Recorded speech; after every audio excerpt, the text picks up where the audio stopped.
here with Elliot Block this morning, and we're going to talk about minimizing heat stress as that time of year is quickly approaching again. Welcome, Elliot. How are you today? Very good. Thanks, Walt.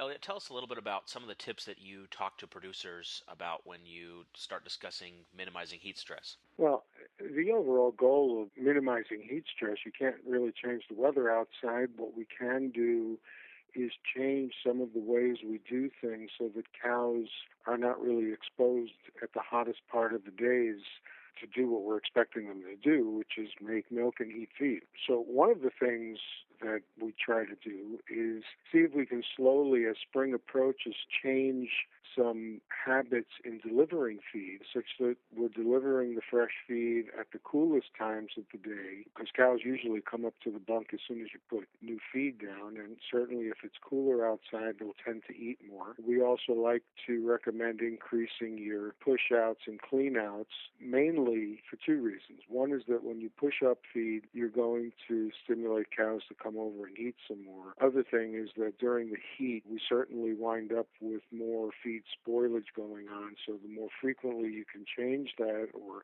get rid of the old feed, the better it is for the cows to maintain their dry matter intake. What we also like to recommend is to sort of rework the ration for summer, for heat stress. And there are three major points here. One is that what you're trying to do is reduce the amount of heat that the cow is going to generate herself, and she generates a lot of heat by fermenting feeds in the rumen.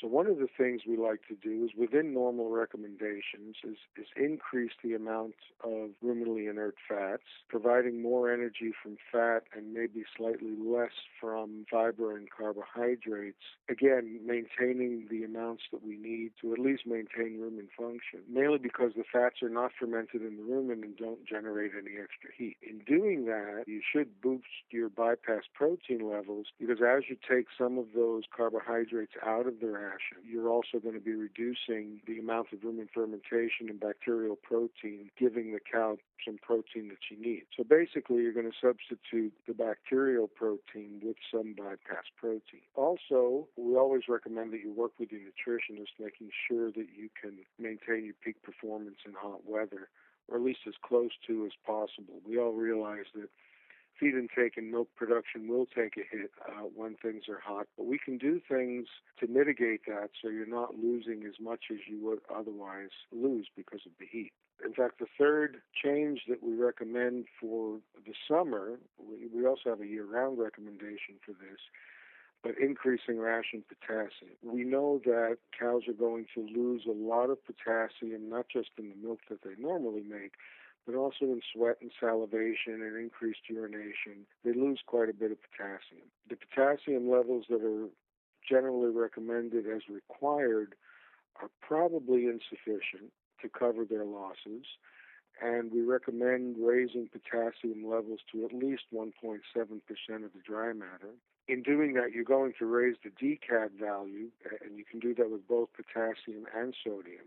We recommend this to be in the 35 to 45 range for DCAD, because as we increase DCAD, we increase the animal's blood buffering capacity. One of the physiological effects of heat stress is that it sends them into a slight acidosis. So increasing the DCAD can certainly counteract that. Elliot, what are some of the potential pitfalls that producers often encounter when they start making changes to rations to anticipate minimizing heat stress, which may actually compound the problem? Some of the problems that we get into when the rations are done improperly is you wind up increasing the heat stress. Some people feel that if you reduce the forage value, the amount of forages, you're going to reduce the amount of fermentation that's going on. They wind up substituting in carbohydrates, other carbohydrates like starches and sugars that can actually be worse than fermenting fiber, and then wind up not adjusting the protein. The biggest problem really is that we know the cows are going to reduce their feed intake.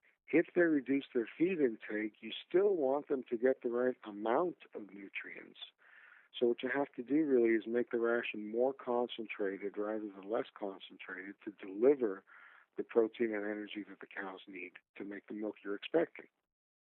Elliot, you've talked a little bit about some of the feeding things that can be done to help minimize heat stress. What are some of the facilities or management things that can be done to minimize heat stress? One of them was the feeding frequency and times of day that you would feed. Another one is the water availability. I think that some people just don't pay attention to this as much as they should. During the summer, especially when cows will be drinking more water, you have to make sure that you have enough water pressure, especially during the times that you're using the most water on the farm. It's nice to have a lot of watering troughs and watering bowls, but if there's not enough pressure, those cows are going to drink the bowl dry before they ever get a chance to refill.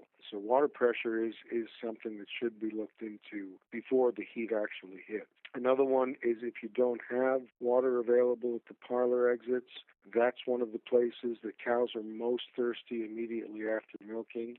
So if you can arrange to have copious amounts of water available as they move out of the parlor without, of course, blocking the exit lanes because they'll hang around there for a little bit, it's certainly a recommended practice to have this water available immediately after milking. The other one is stocking density.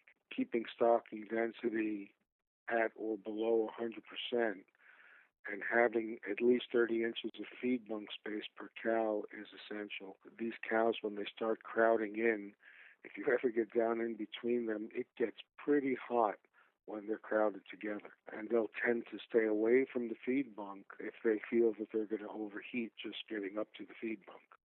Shading, I think, seems very logical, but you would be surprised how many people don't put shades in the proper places or having the proper coverage. Dry lots, for example, the ideal orientation of the shading is north-south with a minimum of a 14-foot high shade to provide the most coverage and to allow air movement. Sometimes these shaded areas, they put the shades up too low and you wind up trapping heat, not enough air movement. Ventilation, of course. Hopefully everybody's facilities are ventilated properly so that the cooling and the ventilation can really kick in as soon as the temperature gets up to 68 degrees. That's slightly below the temperature that heat stress starts at, but once your temperature is getting to 68 degrees, those fans should be working to cool that barn down. And the last one is soakers. And what people have to realize is that it's not wetting the cows that reduces the heat stress. It's actually the evaporation of that water that relieves some of the heat stress that these cows are feeling. So what you should be doing is wetting the cows just about down to the skin and then allow the cows to dry off. The more wet-dry cycles per hour that you have, obviously the more cooling that you can achieve. And there are certain recommendations that have come out. Dr. John Smith at Kansas State has done an excellent job at elaborating these. Basically, when the temperature gets up to 70 degrees, you should be going through a wet-dry cycle every 15 minutes. When the temperature gets warmer to 80 degrees, it should be every 10 minutes. And then at 90 degrees, where the cows will dry off pretty quickly, it should be every 5 minutes. This has been shown quite a number of times to really alleviate the heat stress to a great extent and allow the cows to eat and produce more. The other thing is, where do you put these soakers in evaporative cooling? Probably cooling, one of the most heat-stressed areas of the facility is usually the holding pen in the milking parlor. Most people will recommend that if you're going to put cooling anywhere, that's the first place it should be put. Then it would be over the feed bunk. Then it would be over the walking areas. Great, thank you. Appreciate your time today, Elliot. Great tips you've shared on minimizing heat stress. Thanks, Walt.